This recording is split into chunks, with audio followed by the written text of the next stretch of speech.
Bienvenue à l'émission L'économie du Sud-Ouest, parlons-en, un programme des services en affaires et en entrepreneuriat du Conseil de développement économique de la Nouvelle-Écosse.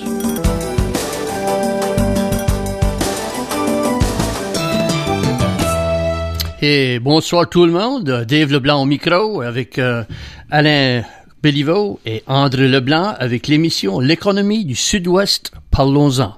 Ce soir, les services en affaires et en entrepreneuriat du Conseil de développement économique de la Nouvelle-Écosse sont vraiment fiers de vous offrir cette nouvelle émission sur les zones de CIFA.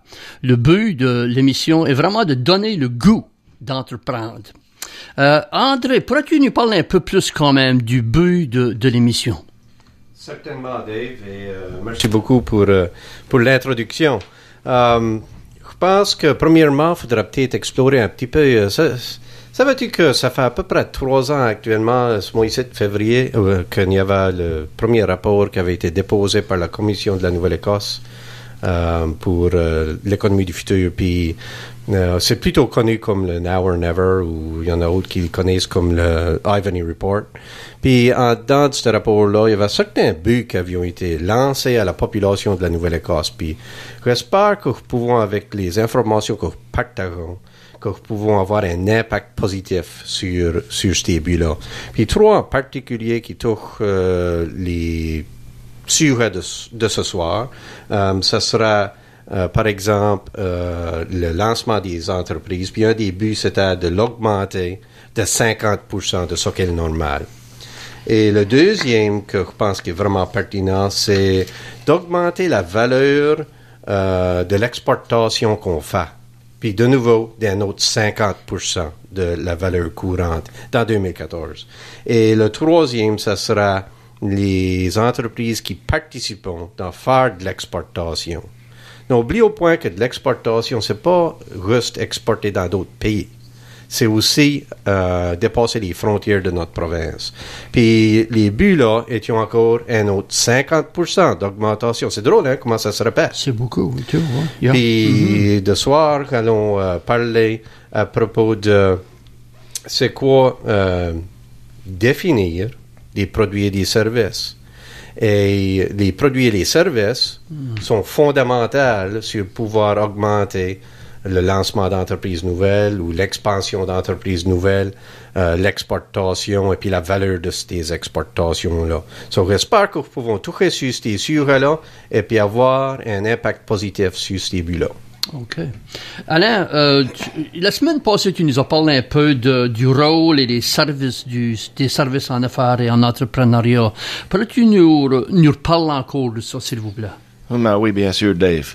Le Conseil de développement économique de la Nouvelle-Écosse, services en affaires et en entrepreneuriat, offre des services aux petites et moyennes entreprises dans les régions francophones de la Nouvelle-Écosse. Et pour nous, ici au sud-ouest, ça se trouve à la Pointe-d'Église, ici pour Clare, et puis pour Par-en-Bas, ça se trouve à Tuscott. On a Jocelyn Nickerson qui travaille là. Puis nous, comme conseiller en affaires, on est là pour aider les petites et moyennes entreprises avec n'importe quel besoin qu'ils pourraient avoir, que ce soit des conseils généraux reliés à des questions qu'ils ont à propos de soit leur entreprise existante ou une nouvelle qu'ils veulent démarrer, ou ça peut être pour la rédaction de documents, des plans d'affaires, des études de marché, des plans de marketing, etc. Ça fait que je suis là pour faire pas mal n'importe quoi qu'ils voulons. Puis si on n'a pas les réponses, on peut essayer de les trouver et puis faire notre possible pour les aider. Ça coûte rien pour demander des questions. Demandons que le monde vienne noir. Pas qu'hésition. OK. Merci beaucoup. La semaine passée, André, le thème de l'émission, c'était « Es-tu un entrepreneur? » Pour le monde qui a peut-être manqué l'émission la semaine passée, pourrais-tu donner un court résumé de l'émission de la semaine passée? Oui, parfait, Dave. La semaine passée, es-tu un entrepreneur? Nous avons embarqué dans des conversations alentour de... C'était vraiment quoi les informations que tu avais besoin pour te lancer dans une entreprise? Et puis, c'était quoi les questions que tu devrais te demander à toi-même? Comment te préparer pour avoir un lancement d'entreprise qui va avoir du succès?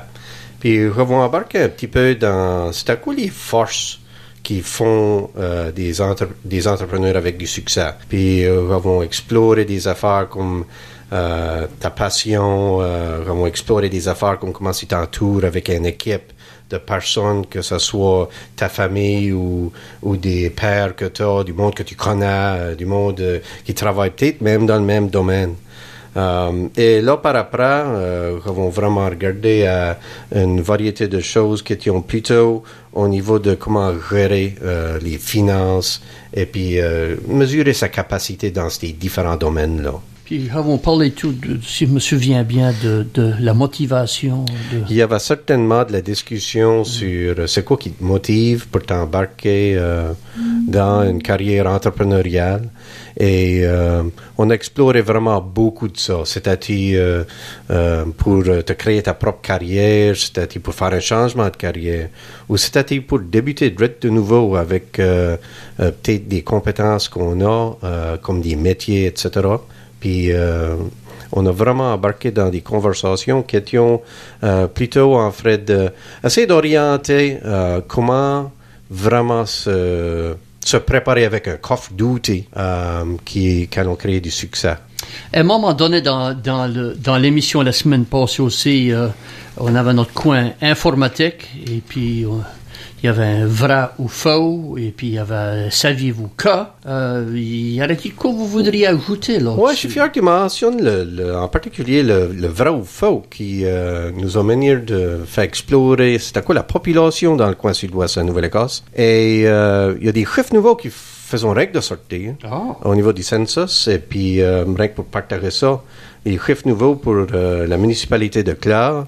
Une population qui est indiquée par le census de 8018 et Argyle de 6899. Et si tu regardes ça comparé à les chiffres que nous avions peut-être de 2011, c'est une perte légère en population. Puis si tu fais la moyenne de ces deux-là, c'est à peu près 4% de perte combinée. OK. Ça, c'est considérable. C'est ça. Ouais. Et puis, ça donne-t-il des raisons pour ces parcs-là ou c'est pas mal les mêmes raisons qu'on parlait la semaine passée? Ouais, je crois que ça qui est ressorti un petit peu de ces chiffres-là, c'est non seulement les mêmes causes, mais peut-être que ce qu'on est en train de voir, c'est peut-être une diminution un petit peu de cet exodus-là qu'on avait vu dans le passé. Ça, c'est positif. Puis on parlait aussi la semaine passée qu'on a fait voir quand même des jeunes revenir. C'est ça. Alain, je crois que toi, tu avais même mentionné un petit peu à propos des types de clients que toi, tu voyais dernièrement. Puis c'est du monde qui était plutôt au retour de la communauté. Oui, c'est les plus jeunes qui ont des métiers professionnels qui peuvent se lancer eux-mêmes dans leur métier ici en région. C'est des trades, c'est ça qu'on voit le plus. Ça étant dit, on voit aussi beaucoup de jeunes familles qui sont de retour, qui sont des professionnels qui travaillent dans des entreprises. Ça fait qu'un petit des deux, mais c'est bon de voir les jeunes de retour. Parce que c'est souvent de quoi qu'on pense, point. Vraiment, quand on dit jeunes, il y a beaucoup de ces jeunes-là qui ont des familles. C'est ça, puis c'est vraiment important de voir au niveau en particulier des métiers qui sont à grosse demande. C'est plutôt des spécialités à cette heure. Et puis, c'est des belles opportunités pour du monde qui retourne dans le coin à se lancer leurs propres entreprises et puis créer peut-être des emplois pour d'autres. Alors, c'est fantastique de voir. C'est un bon momentum positif qu'on voit dans le coin sud-ouest, c'est sûr. Puis, en plus de ça, quand on parle de famille, il y a des enfants, peut-être qu'elles vont rentrer dans le système scolaire et ça, c'est d'autres implications. C'est ça alimente tout, vraiment. C'est du monde qui dépense leurs pièces dans les magasins locaux. Et puis, vraiment, ça a un impact extrêmement positif. Le monde repaye avec leur poche. Et puis, vraiment, quand tu y penses, ça, c'est venir, en fait, d'embarquer dans le sujet que nous allons discuter ce soir. Tu dépenses de l'argent sur des produits et des services. C'est ça. C'est justement ça. Ouais. Alors, Alain, cette semaine, le thème, c'est produits et services. Mais avant de parler du sujet, j'ai l'impression qu'on va voir pendant notre discussion que vraiment c'est important toute l'histoire de produits et services pour une entreprise et pour le consommateur aussi. Garanti. Ça veut dire définir son produit ou son service, c'est très important. Ça veut dire c'est le noyau de ton entreprise que tu penses. C'est ça t'as tout à faire avec. Ça fait que c'est beaucoup plus complexe qu'on peut penser. Puis ça pourrait être une assez élaborée discussion qu'on va voir ce soir à ce sujet. Parce que tout le monde sait qu'une entreprise a une vision et une mission et toute cette histoire-là. Mais vraiment, ça prend soit un produit ou peut-être les deux. Oui, puis aussi simple que ça sonne, ça peut être assez compliqué pour s'assurer qu'on s'embarque en connaissant tous les aspects de c'est quoi définir son produit, définir son service, comment que maintenant au jour d'aujourd'hui c'est peut-être relié un ou l'autre, ou ça peut être indépendant. Puis vraiment, c'est une affaire à explorer quand on est en train de penser à se lancer en entreprise et puis mettre un plan sur la table sur comment qu'on va avancer. Ben, alors, j'espère que, rendu à la fin de l'émission, nos auditeurs auront peut-être une idée plus claire, si tu veux, de quoi ça veut vraiment dire un produit puis un service. On va essayer de les informer ce soir. C'est notre but.